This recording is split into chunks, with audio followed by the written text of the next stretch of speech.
What's up? What's up? What's up? Ladies and gentlemen, have a very special individual here. Many of you know. For those that don't, Ken, if there's people that are listening that are outside the industry, they don't have any idea who you are. Go ahead. Who are you?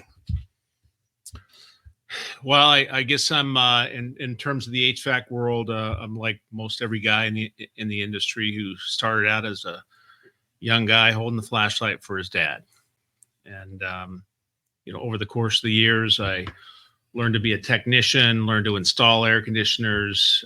This started at 10 years old, and got up to the place at 16 when I got my driver's license.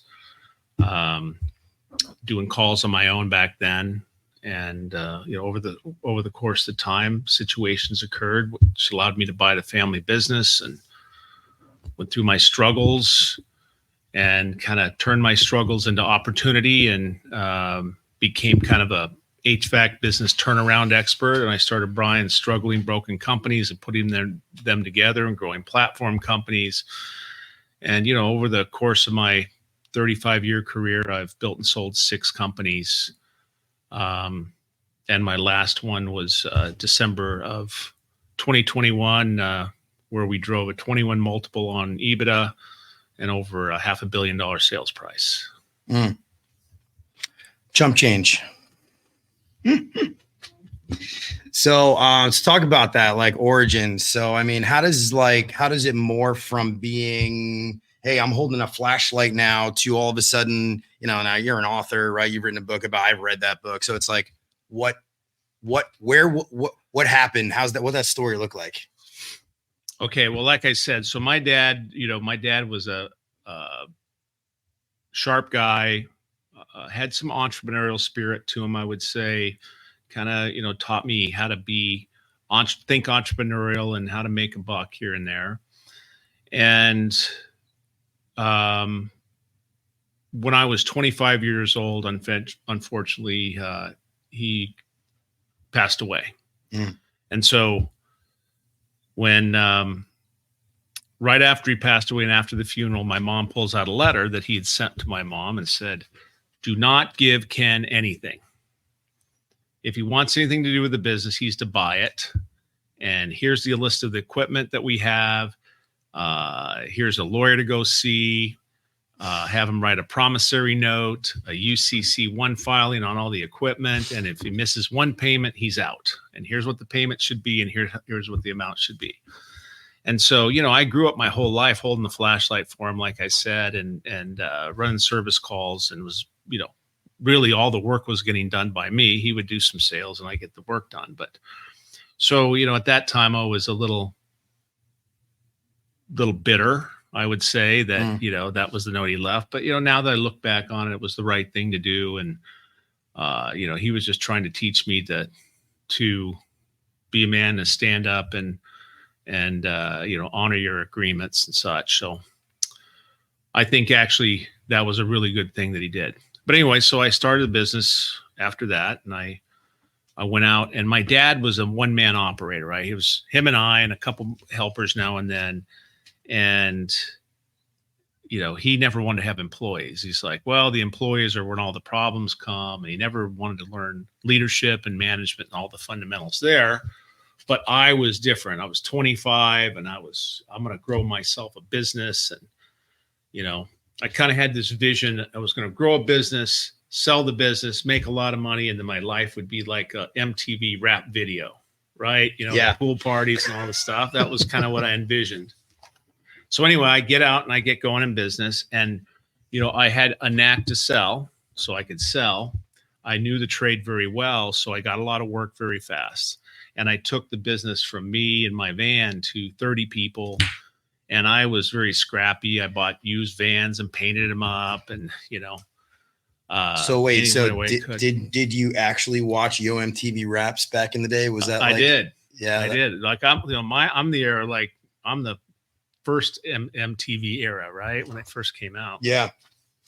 That's funny. Yeah. I wouldn't have put you on a Yo MTV Raps guy. No, I don't look the part, but I did. Yeah. So anyway, I get going in business and I start hiring people, and then, you know, I do what a lot of guys do when they start making a little cash flow in business. You know, they go out and they get the BMW, and I quit wearing the work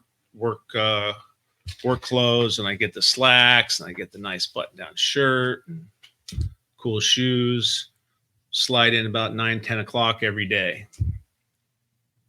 And the business was moving on, and I had no idea really what it was doing because I wasn't keeping good records. I didn't have good accounting. So I show up one day, and this guy's standing out front, kind of a disheveled looking suit. And I walk up to him. I say, "Can I help you?" And he goes, "Yeah, I'm from the IRS, and I'm here to talk about your delinquent payroll taxes." And I said, and this is how green I was. I was like, "What's payroll taxes?" Like, I didn't even know. And so he quickly showed me what payroll taxes were by, you know, sending some tow trucks over. They picked up about half my vans, and then they garnished all my bank accounts on a Friday. So I bounced payroll. I bounced the payroll. I bounced all my vendor checks. I bounced my personal checks. Wow. And they just gutted me. So that was it. Like, there, you're cut off. We're taking the money. Mm-hmm. We're glomming your accounts. Wow. And so at that day, everybody quit in the company. You know, everyone got scared. They quit except 2 people. I had 2 techs left over. One was Vince. He was a Vietnam vet, and he said that he had to take this medicine because he was shell shocked. I guess that back then it was the equivalent of PTSD. Yeah, PTSD, right? Shell shock. Yeah. Yeah. So, but he had to shoot this medicine up in his van every day while he's doing calls, which turned out to be heroin, I guess. And then I had this other guy, this other tech who was a midget. I mean, a little person tech, right? Yeah. And so I had this little person tech because I'm a young guy, and I thought it was fun to have a little person AC tech, right? Yeah. And so those are the only guys who stuck with me. I had $3,000 cash that didn't get garnished. Right. And nobody would take my checks in business. So I'd have to go sell a job, take my cash over to the supply house, buy the materials for the Vince and the midget. I mean, the little person. And they would go put it in. I don't know when that switch happened, by the way, because I remember as a kid, like, wrestling was like a really big deal in my house. Like, my dad, like, he loved it. He would get all the pay-per-views, and he just, WWF was like a big deal. And all of a sudden one day it went from midget to little person. I don't know. I never got the memo about that, but anyway. Well, he called himself a midget to me, so I assume it was okay. But anyway, yeah, I've told this story a few times, and I've gotten some backlash. But anyway, he was a little guy. And so anyway, I literally had to pull myself out of the hole. It took about 3 years of me going out and selling, buying the materials for cash, and those 2 putting it in. Wow. And I gutted my way out of this hole. And in the meantime, I got this book, and it was called The E-Myth. Why most small businesses don't work and what to do about it, by Michael Gerber. So the day that they came and took the trucks and all that stuff, I go, you know, after all the firefight went on, I went and sat in my office, and that book was on my desk. A friend of mine had given it to me a couple weeks earlier. And so I started reading it right then. And I'm reading this book, and I'm like, man, this guy was hiding in the bushes, watching every stupid thing that I did, because it's right here in the book. Yeah. And I was very intrigued, like, okay, well, this is fixable because I'm not any different than most small business people. You know, most people get into business because they have a trade, they have a skill, and they're selling that skill. But what they don't realize is that business is made up of what I call 7 centers of management attention. There's 7 key functions of a business: leadership, management, money, marketing, lead generation, lead conversion, client fulfillment. And so the client fulfillment is the work, which is only 1/7 of the overall business system that you need to create to make a real business. Sure. So I got the book, I understood it, and I started building my business system. And from that point on, my business started to advance and started to grow, and I started to be profitable, and I started to have, a really interested in quantifying my performance, financial statements, metrics, all this kind of stuff. And I was tracking myself every single day, and the business started to flourish. Then I started buying distressed, broken companies, Sure. right? Because I had fucked my own business up so bad that I fixed it. So I became a turnaround expert. So I started buying these companies that we either, really struggling. Vendors pointed them out to me, Chapter 11 companies, guys retiring, guys with lawsuits, whatever the case. I would buy them because I could get them cheap. Right. And I would fix them and I would put them together and started building this. I know some people that have tried to do that, follow that sort of methodology. They haven't done a good job, but yeah, I've seen that sort of happen. So that day where everybody, I'm just curious because I'm going backwards in my head, like everybody leaves, everybody left, right? Now you're already in the building other businesses stage, but everybody leaves. What is that like? How do you react? Like, what is your internal sort of like, oh my God, I built this company and now literally I have no employees. Like everybody left me. Well, it's a man up time, man. You got to man up. And, for me, so I thought about throwing in the towel. Yeah.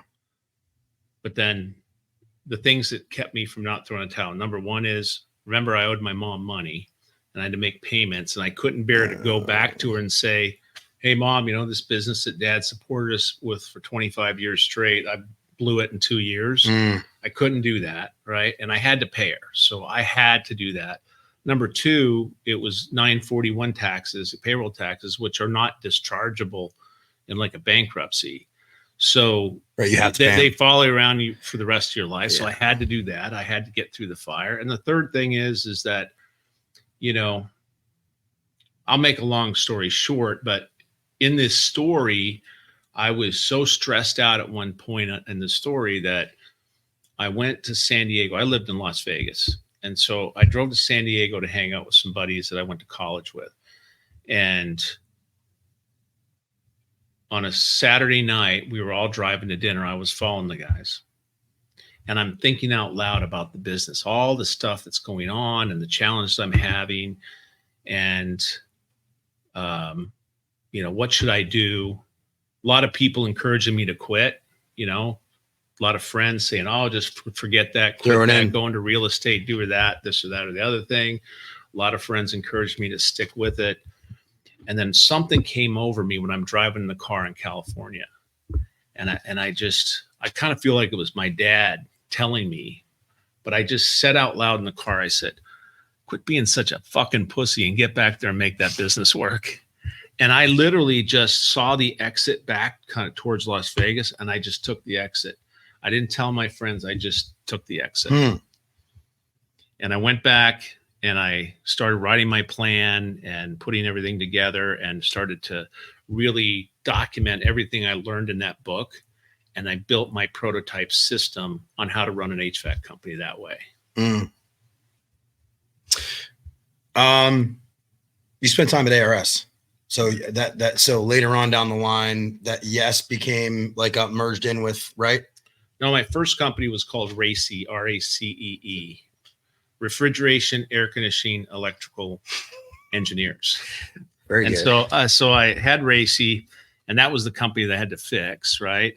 And then I had bought some other businesses and bolted them on. Well, back in the mid 90s was the first wave of consolidation in our industry, right? They started rolling up our business.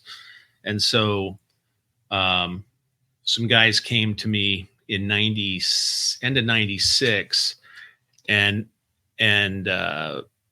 beginning in 97, I became a founding member of a company called ARS, a national company, American Residential Services. So I went from, the struggles, sure, figuring out how to put my business prototype together, doing acquisitions, and then all of a sudden now I'm part of the first role of the industry's consolidation. Well, this is very interesting because I had Billy Stevens on, and he swear now I'd have to look at the dates because he said it was 96 that they got together and they formed what became the Wrench Group, and that Berkey's was the first fold in. No. And you got your dates mixed up. Well, I thought he said 96. No. It was later. Yeah. So the Wrench Group, that he was the, I would say he was the founder of this latest consolidation that went on, maybe back in 2012, 13. Like he was number one. He was patient number one. And he sold to, he got an investment banker, and they got some capital put together, and his business was the beginning of. Yeah, maybe I'm misremembering. I want to say that I thought it was late 90s that he started the first group, and then eventually that the investors that were involved in that became the Wrench Group. I know that the Wrench Group sort of happened later, but yeah, maybe it was he was in the business in 96 and later on it happened. I'd have to go back and listen to what he said, but yeah, there's been, I think you could probably say there's been about 3 major roll-ups in the industry since I've been in, since the mid 90s. So it was the early 2000s. I guess we sold some businesses back in 08, the recession era time. And then, back in 13 through 22. So that's a lot of moving parts. So I ask this on every podcast because I think it's important. There's 2 questions that I ask. The one is like, especially for business owners, I'd say like, what was the most difficult firing or conversation you've ever had to have with an employee? I've had a lot of them, man. I've had a lot of employees over the years, but it's really when you go off script and you make bad decisions. Like, I guess this first one's not necessarily a bad decision, but one of the hardest ones, I had to fire my mom. So I bought the company from my mom, and she was answering the phone and doing the books. But, mom was very territorial, and, she liked the things that the way she liked them, and I wanted to grow. And so, I would have to I'd started hiring some internal bookkeeper and some CSRs and things like that. And my mom would just, she was just in the way. She was just purposely not cooperating. So it just got to the point where I said, Mom, look, I'm going to pay your salary. I'm going to pay your payment, but I'm going to take this on my own now. And that was a tough day. How'd she take that? Well, I'll never forget. We were in this restaurant called Papa Gar's, and this is like a big hunter, right? So every square inch of the walls is covered with big game, right? Heads. And so I told her, and she got mad and got kind of an outburst in the restaurant and walked out, then came back in, yelled at me some more, and then walked out and came back and yelled at me some more. And, this and that, but it worked out. She eventually moved on and allowed me to grow the business. The family business dynamic is a tough one. Oh my God. My parents owned a family business. I was 14, 15 years old working with my dad. Other kids were going out, and my dad's like, hey, get in the warehouse. Like, hey, that's shipping, that's receiving. It was pretty crazy. So totally identify with that. And I think in ways that I can so relate to that, because I think my dad wanted to fire my mom a bunch of times, but he could never. He could never do it. So, but I've had good friends that I hired, and, I had to fire one on Christmas Eve. I just didn't have any choice. I had to fire him on Christmas Eve. He's still pissed at me for that. What could have possibly happened that it couldn't have waited until the day after Christmas? I'm sure it was a money situation. I don't really quite remember. Wow. So you've had some funny experiences though. I remember you messaged me the other couple months back, and you had some pretty funny things happen. What would you say if you were to go in a Rolodex of funny happenstances at your businesses? What would be kind of the one that takes the cake? Anything that comes to mind? Oh, I got a million stories, man. One I wrote about. So I got this Michael Gerber book, this E-Myth book, right? And I built my whole prototype business around that book. And then, I don't know, 20 years later, I'm at an ACA convention and he's speaking. And so I get up early and I go sit front and center and I listen to him. And, you know, so here's this guy who completely inspired me, and he inspired me to build everything I've ever built, and I never met him. And so I waited till after, after he spoke and everybody crowded around him, and I was the last guy, and I told him my story. And he said, well, why don't we write a book together? You know, the E-Myth HVAC contractor. So anyway, I ended up writing the book with him, I was very proud about that. Came full circle with this guy who I never met. But in the book, I tell a story. And again, like I said, I have a million stories, but one particular one was I had this customer, and I tried to tell stories that guys could relate to, that I knew that I had experience with, that they could relate to. And then that chapter kind of described how I handled this going forward to correct this bad behavior. But in this particular case, I had a job with this bar called Fuddy Duddy's. And so I don't know, they owed us $12,000. This is back in the early 90s. And this is like when you had accounts receivable. Yeah. Yeah. So $12,000, and, you know, it was maybe 4 or 5 months old. And, you know, I was sweating payroll. And so I go over there on a Thursday. And so this is a Vegas bar right off the strip where all the casinos workers would go in and play poker and cash their paychecks and all this stuff, right? And so I go in and I asked the owner, the lady, and I said, you know, I really need to get paid. I have payroll tomorrow. I really have to get this money. And, you know, kind of tried to force the issue a bit. She said, okay, just wait here. Just wait here and I'll get your check. So I'm sitting at the bar waiting, and I can see in a mirror behind me, and I see her get in a car and take off. Right. So I go, I'm just sitting there, and then you're not getting your check. Well, then I see it says, you know, cash your paychecks here. A sign. Oh, I know where this is going. Fantastic. So I get my paychecks, and I put a little note inside every paycheck. Please cash this check at Fuddy Duddy. Oh, that's fantastic. So the guys cashed their checks. We didn't have any money in the account. When she came to me, I said, well, just apply what you owe me.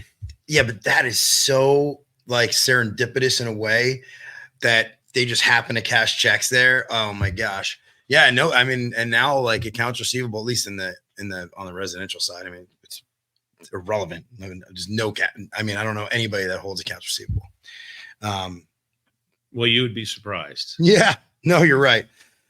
I guess in my world, I've not just because of the whole, you know, the way that the business model has gone, Nexstar and all the other trades associate, groups.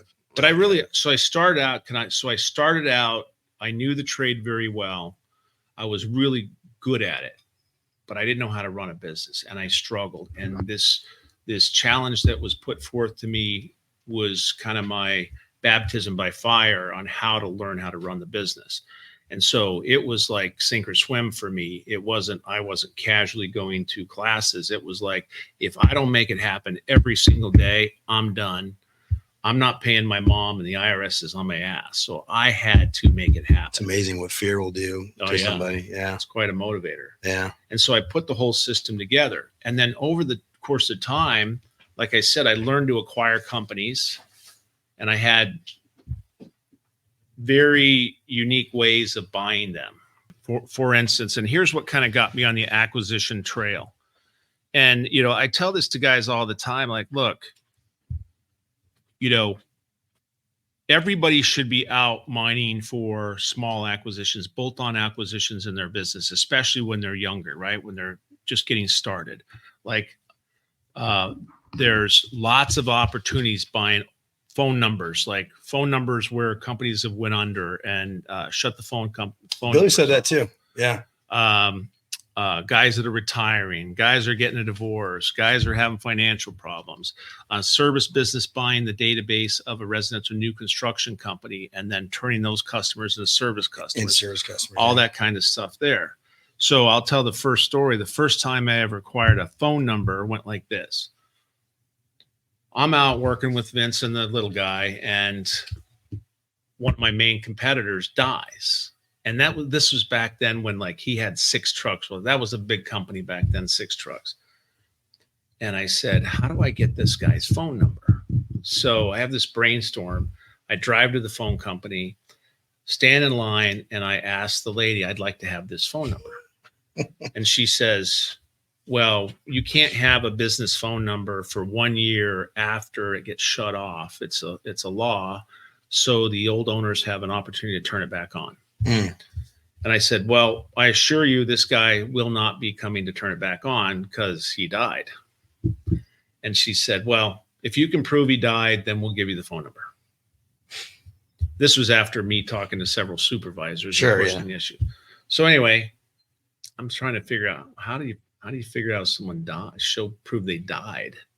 I'm like, do I get my Polaroid camera and take a picture of the tombstone? The tombstone, yeah. And then I talked to somebody, they said, no, you go to the health department and you get a death certificate. So I go there, I get it, $6, says the guy died of renal failure, which I guess is kidneys. And I took it into the phone company, I gave it to him. And the lady was a little pissy that I proved her wrong and she got it. So she did some keystrokes on the computer and said, all right, the phone's ringing in your office. Wow. So it cost $6 to get the. I wonder how many calls. I'm sure you got a lot of calls from it. Yeah, I got $6 to get the death certificate and $7 to get the number transferred. So I'm in at $15 or $13. I go back to the office, and just as I walk in the office, the phone's ringing. I pick it up, and the lady said, "Is this day and night air?" That was the company phone number I bought, and I said, "No, Joe had passed away, and now I'm taking over his customers. Can I help you?" And she said, "Oh, well, he gave me a bid recently for $7,000 for this air conditioner. Is it still good?" I'm like, "Well, certainly it's still good. Yeah. How about I come over right now and take a look at it and get you signed up?" So, I mean, it was in minutes that I got the call. And then I decided this is how I'm going to build my business. I'm going to start buying phone numbers and databases. I'm going to go where everyone's not. Now, this was before Google and the internet and LSA and all that stuff. But even today, it is so competitive, especially with these roll-ups going on, that you guys got to have some guerrilla marketing tactics, right? You got to get in and be able to buy phone numbers and databases and new construction databases and go where these big guys are not playing. What's your take on, like, one of the things that I've noticed is that a lot of companies are always going after, like, hunting for, like, leads. And then, like, as soon as that hunt is over, it dries up. And if they don't have enough of a brand presence, then the phone doesn't ring sort of on its own. It's this constant hunting for business. What would be, and again, this isn't really like a business building podcast, but I'd be interested in your thoughts on the branding aspect of it versus of, like, almost what you did with Gettle versus targeted, like, I'm trying to shoot for game. So good question. I'll say this, and I just got done with a speaking engagement here at the Neighborly Conference for the air serve contractors, and I was really focused on this. Again, with the increased competition, and something we all should have been doing anyway, is building our business with their club memberships or service agreements, right?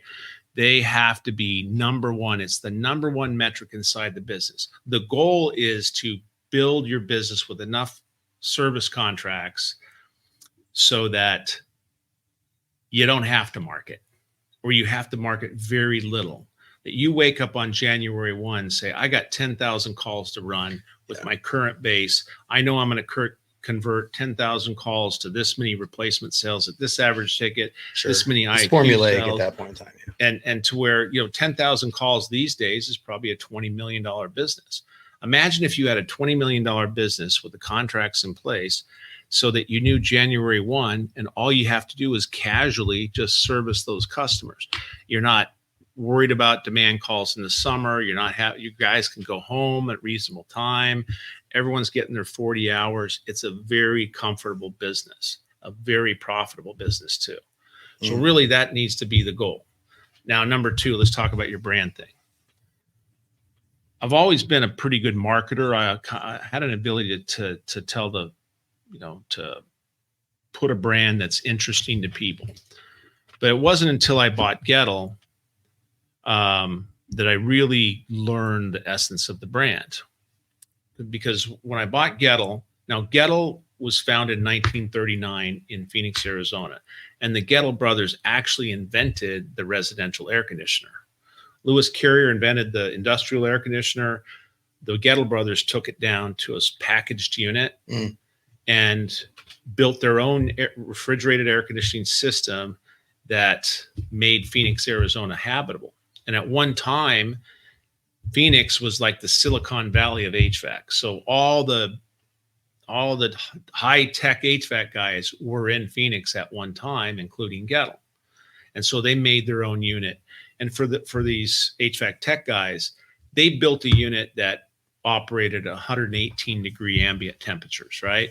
So most air conditioners today run at 95. This is 118 degrees. So at 118 degrees, it would still run full capacity, and they did it with a very large condenser. But anyway, when I'm a kid holding the flashlight for my dad is a Gettle dealer in Las Vegas. Yeah, it kind of came full circle. Yeah. So I always thought that was a really interesting. I thought that was a very interesting story, just like sort of serendipitous in a way that.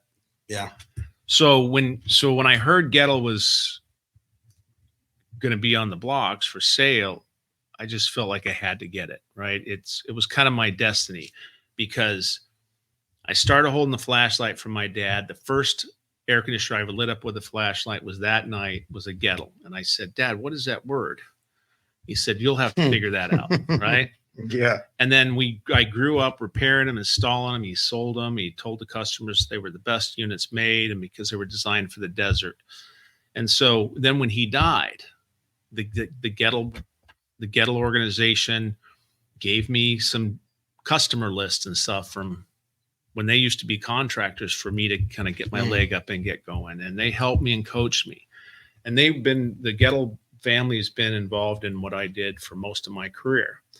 And then I had an opportunity to buy the company, and I bought it. But when I bought Gettle, it had some reputation issues because the company that owned it got sued in an adjacent market in Tucson. So Gettle's in Phoenix. They got sued in Tucson by the attorney general for marketing practices or some things like that. And so some of the reputation issues kind of leaked onto Gettle because the former company owned it. So Gettle was really not performing well. It was doing 11 million in sales, losing $3 million. But I felt like it was my duty to save it. And so I went back and got it. So then I had to build a brand around it. Yeah, I heard this story actually from Landon years back. Pretty neat. And the commercial, right? The jingle, it was pretty brilliant, right? Yeah. So I had to tell a story. And this is where I learned about the whole brand concept and storytelling. But I had to tell a story about my experience and how it intersected with Gettle and what that means for the customer. And if you don't mind, let me do the first radio commercial I started, which created the brand. 60 second. You're good with that? Yeah. Okay. Goes like this. I was a 10-year-old boy holding the flashlight for my dad while he worked on an air conditioner for a customer. His name was Duncan Goodrich. He didn't talk much, but there's a certain kind of magic that happens when a son holds the flashlight for the father. I held it steady and quiet, and Dad talked to me while he worked. He said, when a person needs help, you go right away, not when it's convenient for you. He said, always do the right thing. Always do what's right. And he said, the Gettle Iron Horse is a magnificent machine. Nothing else even comes close. That was the first night I held the flashlight for my dad, but it wouldn't be the last. At Dad's funeral, I realized that every time he handed me that flashlight, he was passing the torch. And my dad believed in Gettle air conditioners. So I bought the company. Gettle, Goettl, will keep you cool, but it's hard to spell. Now, we'll respond right away and do the right thing always. No one knows air conditioning like Gettle, Goettl. And that was the foundation ad. And for some reason, telling that story about the boy with the flashlight, we didn't talk about, discounted air conditioners or free tune-ups or any of that bullshit. We talked about my story. And what I learned from this whole thing is that customers want to do business with a human being. Oh, for sure. And who wouldn't want to do business with the guy that learned from his dad and the flashlight and things like that? Yeah. Very similar story, okay, on the East Coast. But when I started working for AJ Perry, that business had been around for 40 years at that point in time. And through training, and I spent 3 months in a classroom, all right, at almost 30. And I remember how important that story was to every single call. It was built into every single call, every single interaction with every single customer. It was actually a really cool story. I mean, there was some really neat stuff, and he had built the company up from nothing. So that's pretty neat. But I think that, legacy, story, human element of something, it'll trump all of those other facets of business at this point in time. And I hope it doesn't get to a point where, everything's robotic, everything's systematic. There's, well, I think that's to have a relatable story, a brand story, is how you're going to beat the big new PE guys. That's how you'll beat them, because they only want data. They just want quantifiable data. They just want to go digital marketing, and that's where they're missing the mark. If you can come up with a relatable brand, you'll beat them every single time. And so over the course of time, we had that foundational ad, right? Yeah. And then I talked about my dad never worked for Gettle, and I told this whole story about how Gettle had 114 patents for air conditioning innovations, and the Wright brothers, who developed aircraft, only had 7 patents. We had 114, things like that.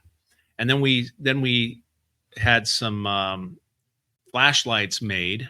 Yeah. You sent me one. Actually, I don't know if you remember this. You sent me one with a signed copy of your book. It was like 5 years ago, 4 years ago. Yeah.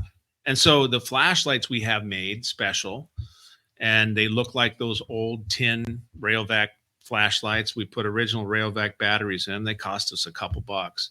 But over the years, we've given out over 2 million flashlights. Like, our technicians have cases of them in their vans, and people at stoplights say, "Can I have a flashlight?" They go to the gas station, they pass out flashlights, their friends. Brilliant. And so, we built this entire brand that way, and we cemented ourselves in every market that we went to, and people loved the relatable story. And then I'll finish with this. Then I would tell certain stories about my true stories about growing up and fixing air conditioners. Like one of my jobs, one of the jobs that my dad had me do was replace the screws after we're done with the job, replace the screws that the other guys left out. And I would tell why in the commercial, why it's not good to leave a screw out of an air conditioner, right? And so I told him that, or the ad says that my guys still do this today, and we've taken screws and we powder coated them red, so you'll know when we actually replace the screws. It's no charge, but we will tighten up your system to factory fresh condition with the new screws, right? And then people started to call, do I get the red screws if I need one? Yeah. So we made a thing about it. Then I started talking about how my dog Sadie checks every employee, right? And if Sadie, who's a Wheaton Terrier, if she doesn't give them the Wheaton greeting, then I know they're not really fit to go in your house, and I don't hire them. And that's actually a factual story. Until we got so big that she couldn't see everybody. Right. But I got to tell you, when customers know that you have a dog checking your employees and they're dog people, you get all the business. Yeah. That was one of the greatest campaigns we ever had. Then I talk about, on 2 weeks before Valentine's Day. I talk about how I met my wife at an air conditioning supply house, and how I fell in love with her immediately, and I cut my mullet and got a new uniform so I could impress her. And I finally got her to go out and date with me, and she's been my soulmate ever since, all these years. And we're telling these stories on the radio. We're not talking about $120 a month air conditioner, or get this free, blah, blah, blah. We're talking about me, my values, how we work on our air conditioning systems. Every technician sends me 7 photos after their installation is done for me to personally check it, which that's how we started, and we did it. And then we morphed that system into a real system with other people looking at them. But people would always say, are you going to look at my pictures? And that level of detail and quality, and that level of connection that I created with these customers, they would call and say, look, I know you're going to be the most expensive, but I just want your quality in my house. So it really, building this brand got us, I would say, 75% the sales done before our guys showed up. Selling to the psychological self, and Michael Gugliaro talked about that. Tommy Mello talked about that. So it all rings really true. I know we're going to wrap up here. I wanted to ask you one last question. I ask this on every single episode. What is the most? This depends on what aspect you want to come from. This could be an interaction with an employee, could be an interaction with a customer. I like it to be a customer, but it could be whatever you want it to be. What's some experience that you've had that lives with you? Now, for me, it's a customer that I dealt with. It's a very old lady and her story. But what would that be? Wherever you go, you carry it with you.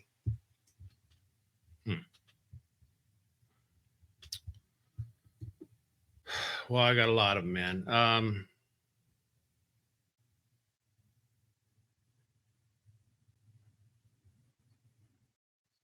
I think, and I'll show you this when we're done here. I have a news clip back from 1986, and it's me in my tech uniform. I got a mullet on, and I'm on my last dime, right? I don't have any money, and I don't have any calls, and so I'm looking through the newspaper, and I'd like to used to look at the classified ads, and I get to this ad, and it says, "Senior citizen needs help, AC out." It was the middle of the summer, right? So I said, well, I guess there's an opportunity for a job, right? So I call her up, and she didn't have any money, and she lived in a trailer, and she's like, I'm 89, I don't have any money, and I live in a trailer, and I can't live in it, and think about living in a trailer in Las Vegas. It's like a hot box, right? And so I went over and saw her, and one was, she was a hoarder in a trailer. Wow. And it was, I don't know, 115 degrees inside the trailer. And she lived with a swamp cooler, evaporative cooler. So we took our last dollars, $400 or something. I bought a swamp cooler, and my guys donated the time, and we put it up. We put the cooler up, and somebody so a neighbor called the news while we were doing it, and the news came out and did a whole story. So it's me and my mullet, and I'm talking about it, and her talking about it. And long story short was, our business boomed. I had no calls. I didn't know what to do. That gift of kindness is what got us there. And so I guess what really comes to mind there is, at that point, I realized that where I'm really going to get the success is not trying to sell things to people, but try to help people. And so I helped her. We didn't charge her anything. And then from that act, we got all kinds of calls and business, right? That's the way it kind of saved us. Kind of feels, in a way, that, I don't know what you want to call it, God, universe, whatever you subscribe to. Karma, whatever. Yeah, I kind of feel like that makes sense. And I think it was Doug Wyatt that said, because Zig Ziglar had said, you can get everything you want out of life. All you got to do is give everybody else what they want. Yeah. And to your point, so with that experience and a few other experiences where I kind of learned to, I really got more charge out of helping people than I did making money. And I've made a lot of money and I've done all kinds of interesting things in business, but really the charge I get is helping people.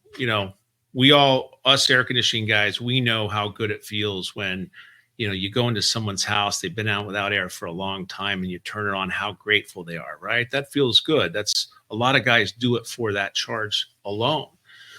Well, then, transform it to your employees. And, some of my proudest moments are as a business owner have been seeing guys who, came to me right out of high school and they struggled and, you taught them some life lessons and, you got them in a good culture whereby they can learn with older people and they start pulling their life together. Right. And they get their girlfriend, it becomes their wife, and they get their house and they get their new car and they start building their life. That is the most proudest. That's the most rewarding part of business for me, way above and beyond the money. Now, I'm not giving the money back. Don't get me wrong. But once I learned to do it for that reason, to help others, then we completely flourished. We've just never looked back. And that's kind of been a motto that we've had. We're in the business of helping people. So as we sort of wind down here, anything else you want to address? What are you working on? Anything good? Well, okay, so I sold Gettle in December 21 and I ran it through 2022. And I was planning on getting out of that business and they hired a new CEO and all's fine. And so we're doing that.